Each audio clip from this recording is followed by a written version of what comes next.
Ngayon ikaw ay nagbalik at tulad ko rin ng iyong pananabik. Makita ang dating kanlungan, tahanan ng ating tula at pangarap. Ngayon ay naglalayag na. Hanapin ka, lumilipas ang panahon, kabiyak ng ating punta, ang mga puno, halaman. Bakit kailangan umisan? Panahon.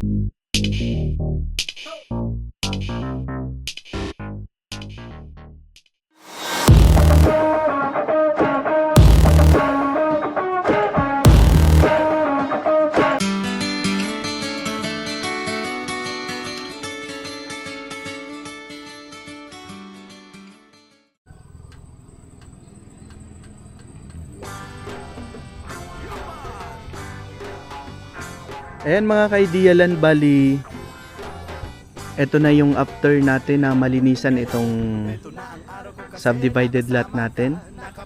Ito yung dating mga makakapal yung damo. So yun yung pinakauna nating na i-vlog sa YouTube natin, yung naandun sa unahan. So ito ay pangalawa na po ito na subdivided lot. So ayan, may mga malalaking mangrove din siya sa harapan. Pero hindi makapal na po kasi mga see-through naman yung nasa harap. Ayan, may mga awang siya papunta sa unahan. Ayan, bali may kasama tayong buyer ngayon. Ayan, kung makikita nyo sa video ko. Bali, na-reserve nila ay lot 1 dun sa pangalawang subdivided na 9 slot natin. So bali available po, may 3 slot pa tayo, paunahan na lang mga ka-idealand. Sobrang ganda nitong for retirement naman kasi napaka-affordable. Tapos napakaganda ng lugar.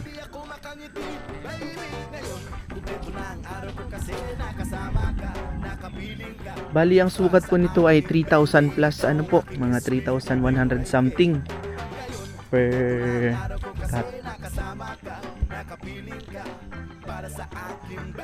Yan, pag mga ganitong oras, naku, napakatahimik. Mga maririnig mo lang ay huni ng ibon, tapos tilaok ng manok doon sa may kapitbahay. Yun yung bahay nila kapitan. So malapit tayo sa area. Bali ito mga ka-idealand ay may mga muhon na, kaya ma-identify nyo na kung alin yung lot na makukuha ninyo. Kasi may muhon na siya, tapos makikita nyo na kung gaano siya kalawak, ano. Yan, ito dati dito tayo nag vlog. Yan. So bali ngayon ay may mga kalat-kalat na pagpulog at pagkidlat. Uulan ata po dito. Ano? Umuulan na nga doon sa kabilang ano, bayan, Tagkawayan siguro po 'yan. Ayan, so itong una natin na vlog ay reserve na po. So dito na tayo sa pangalawang ngayon. Ayan, ito ay reserve na din. So bali, ipakita ko sa inyo mga ka-idealand yung mga available pa natin na islat, ano. So ito, taga US ata ang nakapagpa-reserve dito. Ayan, same view lang naman sila mga ka-idealand. Ayan, meron tayong mga mangrove sa unahan na malalaki na, siguro ay mga 200 years na mga yan, ano. Hindi siya yung ano na Hindi siya yung mangrove mga ka-idealand na masyadong makapal. As in, malalaki na siya. Tapos pwede kang magawa ng daanan papunta sa una.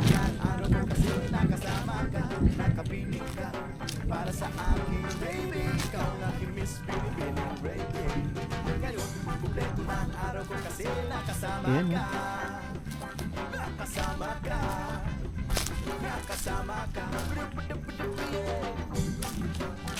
Ganda ng tubig, napakalinaw. Ito yung mangrove area na may mangrove na beach na napakalinaw ng tubig. Kasi karaniwan sa mga beach area na mayroong mangrove ay putikan yung nasa ilalim. Tapos malabo yung tubig. Ito, mga ka-idealand, ay kakaiba ito. Kasi yung ilalim nito ay buhangin na pino. Tapos dito sa tabing ano niya, dagat, yung buhangin niya ay semi-white sand. Ano? So, napakaganda. Yan, no? Ito, may awang din ito. So, halos lahat naman po may awang papunta sa unahan. Ang kagandahan sa may mangrove area, mga ka-idealand, kapag maliligo kayo kahit tanghaling tapat, ay hindi mainit. Ano? Hindi kayo masusunog kahit hindi na nga kayo maglagay ng sunblock. Ayan, no? Grabe naman yung tubig. Ayan, no? Sobrang linaw, oh. Mamaya, parang doon ko nakita yung mga grupo ng isda, oh, kasi mga ka-idealand, sobrang daming isda dito. Kung may ilalagay ako sa video na kuha din dito, na sobrang daming isda kaming nakita dito, yung mga maliliit. Ayan. Bali, ito mga ka-idealand ay pa high tide pa lang tayo. Ngayon ay may mga ganyang mga dahon, kasi nga po ay naglilinis tayo. Soon ay susunugin na rin yan. Tapos yung mga aroma doon, para itong harapan ng dagat natin ay lumawak. Kasi actually, mga ka-idealand, ang mga buhangin nito ay hanggang dun sa may punong yun. So bali, pag kinalaykay mo siya, ay lalabas talaga yung buhangin. Kasi yung mga beach naman na magaganda na ngayon, mga ka-idealand, ay syempre may nagme-maintenance nun, kaya maganda yung buhangin na nila. Eto, kapag may nagme-maintenance din or nagme-maintain, maganda yung buhangin dito. Ngayon ay medyo kasi makulimlim, mga ka-idealand. Ayan, pa high tide. Mamaya hanapin ko yung mga tawag dito, yung mga isda natin. Kasi nakita ko yun dito, kasi may mga grupo dito ng isda. Ayan, mga ka-idealand, may isda, oh. Ayan. Lalo na kapag sobrang high tide dito, mga ka-idealand, as in nangangalat yung mga isda dito, ibig sabihin napaka virgin nitong lugar. Kasi yan mga sa ilalim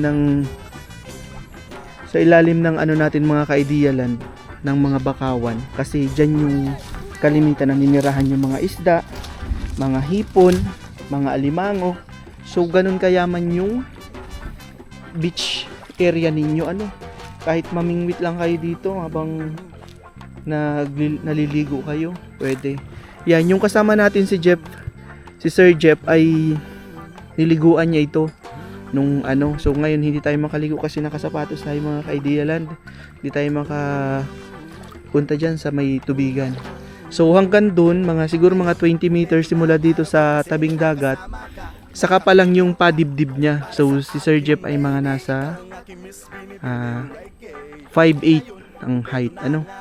So dito, ayan, ganyan lang yung kakalma yung alo natin. So very safe sa mga bata.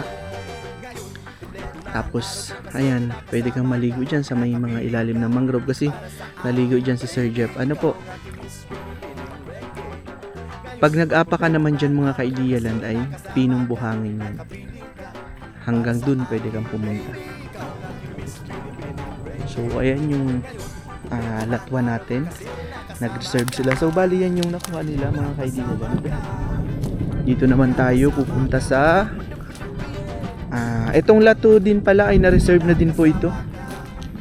So bali 3 na nga lang po sa 9 slots natin, 3 na lang yung available. So bali simula dito hanggang dito sa may pangalawa, ito na yung lato na reserve na. Ayan, ang ganda naman ng puno nito. Ayan, no? Ang kagandahan nito, mga ka-idealand, itong location ng property natin ay napakalapit nito sa town. 15 minutes lang. Ano? Tapos from provincial road naman, napakalapit lang din, almost 150 meters na andun ka na.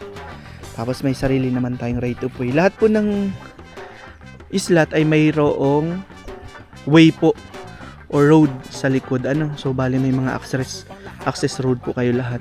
So yung 2 simula naman doon hanggang dito. So reserve na po ito. Ayan, sobrang laki naman nung ano doon, no? As in mga ka-idea lang, sobrang lalaki na ng mga mangrove dito. Talagang ano na, dekada na yung dekada na yung ano nito, mga mangrove dito, kasi yung mga third generation sinasabi nila na gano'n na katagal ito. Kasi sila ay kanununuan daw, ay naabutan na daw ito, ikwento sa kanila. Ganyan na din daw po yan. So ibig sabihin, napakatagal na nitong mga mangrove natin. So ito yung available mga ka-idea land, slot 3. Ang kagandahan sa slot 3 ay ayan, napakalaking puno ng talisay tree. Tapos may puno pa rin doon. So marami kang puno dito sa harapan. Tapos may mga nyug ka, may mangga dyan dito sa harap. Ano po, tas may farm area ka doon sa likod. Ito yung harapan ng slot 3 mga ka-idea land. Ayan, same lang din doon sa 2. Ano, tapos sa 1. Ayan. So sa slot 3 meron kang way papunta din sa dagat. Ayan, oh. Ito, oh, may awang siya na pwede kang maglakad papunta dun sa dagat. Tapos pwede kang maligo dito sa ilalim ng mangrove area. Ayan, oh, kasi malalaki yung puno. Syempre, matataas yung mga ano na niya. Merong siyang space sa ilalim. Nakita, ayan, ang ganda ng napakaganda nitong tree mga ka-idea land. Ayan, oh. Pwede kang magtayo dito ng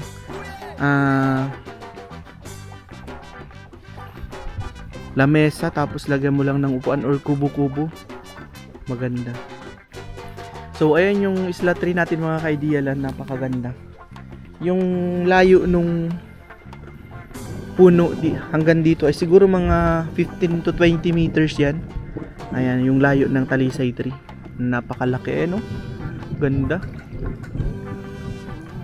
Imagine may mga kubo-kubo lang kayo dito sa harap mga ka-idea land. Tapos yan yung harapan ninyo na may daanan din papunta sa unahan, ano. So tanggalin lang yung konting sanga na tuyo naman. Ayan, no, maraming may kunting sanga tuyo, kaya medyo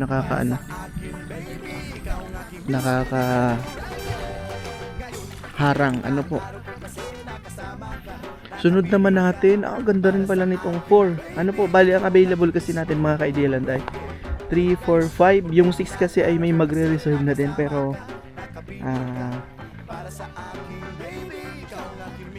wala pa namang reservation, pero sabi niya ay magre-reserve na rin sila. So bali ito yung simula nung slot 4 natin. Ito, sakop niya yung parang nagdugtong na malaking kahoy din. Ayan, kung makikita nyo yun, o yung parang upuan. Grabe, ganda nung kahoy. Yan, napakita ko sa inyo mga ka-idea lang. Ito yung slot 4 natin. Ayan, no, laki ng kahoy, oh.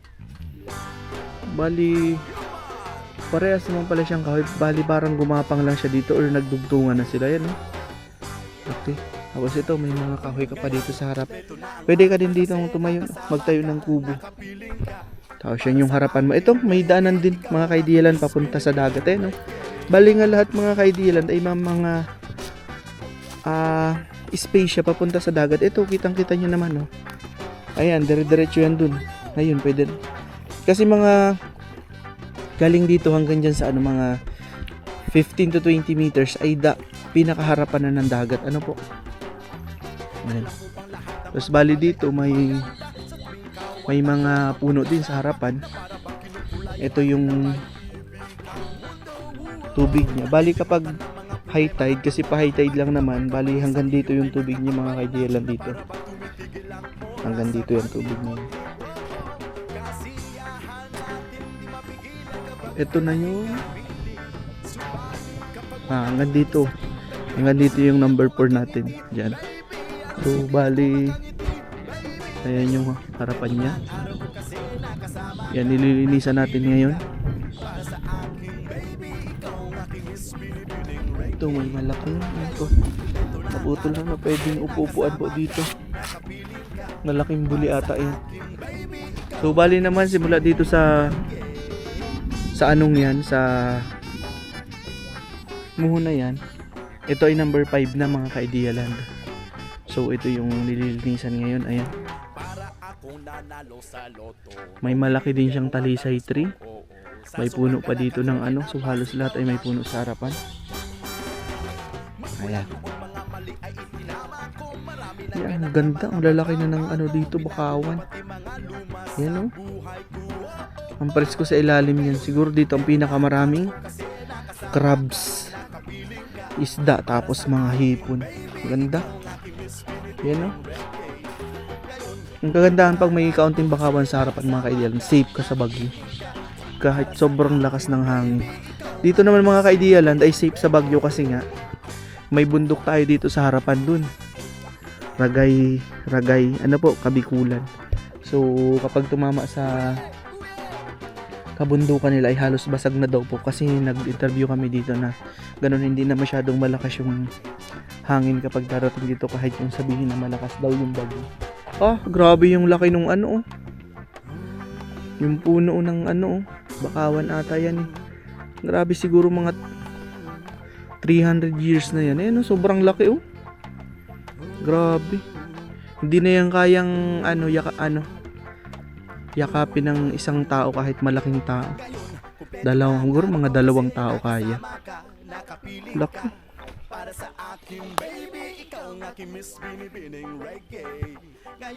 Ayan.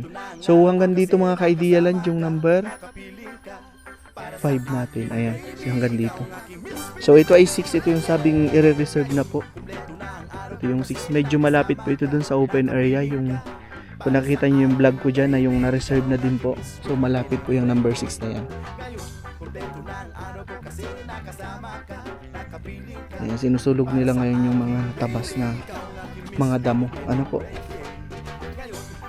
So yun mga ka-Idealand, kung naghahanap ka pa ng beachfront na very affordable, ano?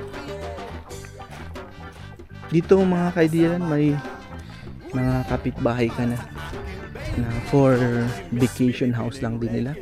Yung iba ay for retirement naman. Ano? Kasi napakaganda, may farm area ka, may beach, tapos pwede kang, kasi kapag farm, hambawa sa farm ka lang nag-retirement, kakaunting activities lang yung magagawa mo. Syempre farming ka lang.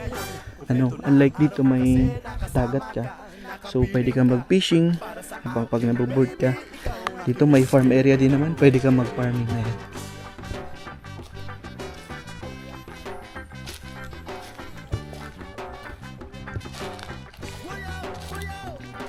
Ito yung farm area natin. Ayan. Hanggang dun. Yun. Yung farm area na yun. Bali yung una na yun ay na-reserve na. Bali pinakita ko lang po sa inyo yung available slots natin. Ayan. May mga libreng buko na kayo dito kasi dami nating puno ng nyug dito. Ayan. Ang linis ng likod niya. Ayan. Linis. Ang ganda nitong number number 3. Ayun, may malaking puno ng talisay. Tapos ang ganda dito sa likod niya, yan, ang linis. Tapos ang laki dito, pwede ka dito magawa ng bahay or kubo dito sa part na to. Kasi doon naman sa likod mga ka-Idealand yung road. So gagawa ka na dito ng road papunta dun sa labas. Ayan. So reserve yung number 1 ngayon. So may nag-reserve. So ang available na lang talaga natin ay 3, 4, and 5. So paunahan na lang mga ka-Idealand, ano?